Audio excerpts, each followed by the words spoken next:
Lizzie Borden took an axe and gave her mother 40 whacks, and when she saw what she had done, gave her father 41.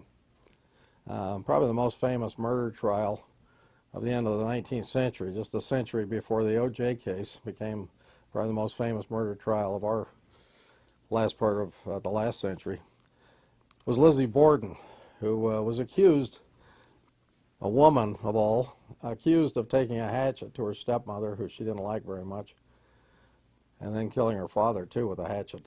And she fainted during the court trial when they brought the heads of her two parents to the trial. They used to get away with stuff like that. They brought them on purpose to get her reaction. All the evidence against her was pretty well gone, other than her hatred for her stepmother. She didn't much like her dad much either, because he was one of the wealthiest men in Fall River, Massachusetts, and he was the head of the bank, and he had a lot of real estate, and he was talking about selling it off or giving it away rather than let it go to his two daughters. Lizzie had an older daughter who some people feel covered for her in the trial, and because of her testimony her sister got off. Whether true or not, I don't know. The worst part of the evidence against her, besides the hatred of her stepmother and father, was the fact that it was claimed that she'd burned the dress that she was wearing that had the blood on it. The axe was eventually found, although it couldn't be linked to the actual killing. The handle had been taken off, and it was later found too. But they thought that was probably the murder weapon. Not sure how the mother got it originally, but went up to upstairs bedroom when she was attacked by the assailant. She always claimed that she was downstairs at the time. Her father, though, was sleeping in the parlor when he never woke up. These are a couple of artifacts of Lizzie Borden.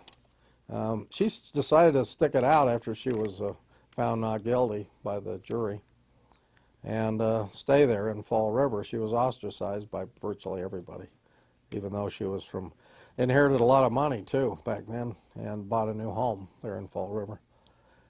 One of the funny things, if you want to call it funny, in my collection is this book that's owned by her, L.A. Borden, and it's actually, the book dates before the murders, and the book is Manners, a book on manners, 1884. It's owned by Lizzie. In her later life, she occasionally would write a letter. Mostly it dealt with neighbors that she didn't like. People ostracized her, and she didn't really care for much for them either. She had her own friends, which usually came from out of town. In this letter to a James Kennery, who she didn't like, she had a couple letters written to him that I have, but I just want to share this one. It's written from Fall River in 1896, so this is 4 years after she was freed. Several of your neighbors have been very much annoyed by your dog all summer and feel that they can bear this no longer. Will you please get rid of him or keep him in the house all the time?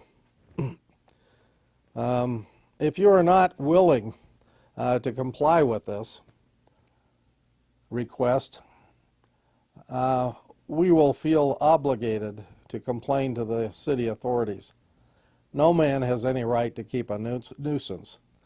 And rather than sign her name, she just signed it neighbors. I don't think I want to have her Lizzie Borden as a neighbor.